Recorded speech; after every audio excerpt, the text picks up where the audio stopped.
scrap the new pension scheme and retain the. Thank you. 1 जनवरी 2004 के पूर्व वाली पुरानी पेंशन व्यवस्था लागू की जाए। धन्यवाद। आशंका है ये सिंह जी ने मामला उठाया। Government is there, they are taking note of the same.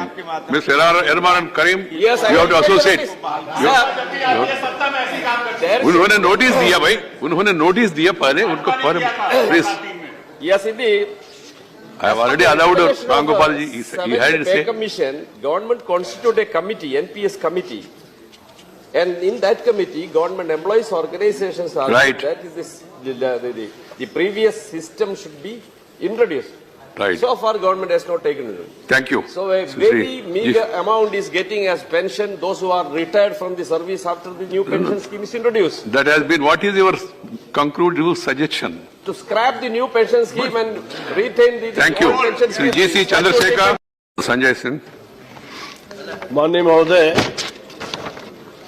सदन के माध्यम से मैं केंद्र सरकार के कर्मचारियों के 1 जनवरी 2004 से लागू की गई पेंशन स्कीम की कुछ गंभीर विसंगतियों की तरफ सदन का ध्यान आकर्षित करना चाहता हूं। नई पेंशन स्कीम की योजना 20 दिसंबर 2003 की अधिसूचना द्वारा लागू की गई थी और इस प्रणाली को 1 जनवरी 2004 से केंद्र सरकार की सेवा में आने वाले सभी नए केंद्रीय कर्मचारियों के लिए अनिवार्य कर दिया गया था।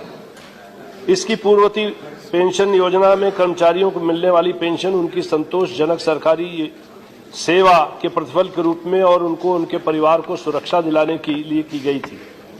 नई पेंशन व्यवस्था में सरकार और कर्मचारी दोनों अपना अंशदान देते हैं। इस अंशदान को सरकार द्वारा शेयर मार्केट की डिफॉल्टर कंपनियों में लगाया जा रहा है। शेयर मार्केट आधारित इस व्यवस्था से सेवानिवृत्त होने वाले कर्मचारियों का भविष्य बेहद जोखिम भरा होता जाएगा और यहां तक कि उनकी पेंशन की कोई निश्चित गारंटी भी नहीं रह जाएगी।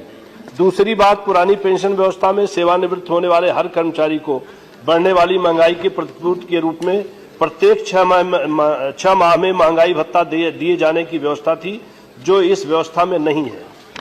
पुरानी पेंशन व्यवस्था में सरकारी कर्मचारी के लिए सामान्य भविष्य निधि की अलग से व्यवस्था थी।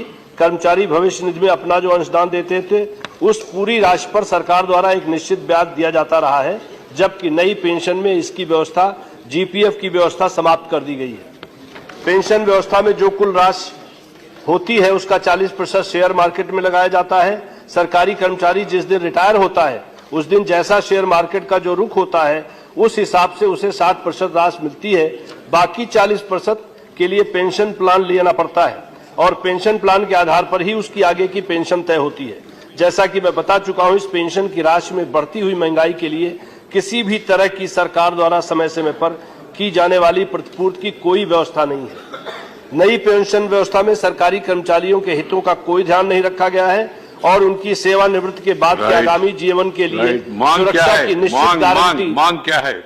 मांग यह है मान्यवर, मेरी सदन के माध्यम से सरकार से मांग है कि सरकारी कर्मचारियों के लिए नई पेंशन व्यवस्था की जगह 1 जनवरी 2004 के पूर्व वाली पुरानी पेंशन व्यवस्था लागू की जाए।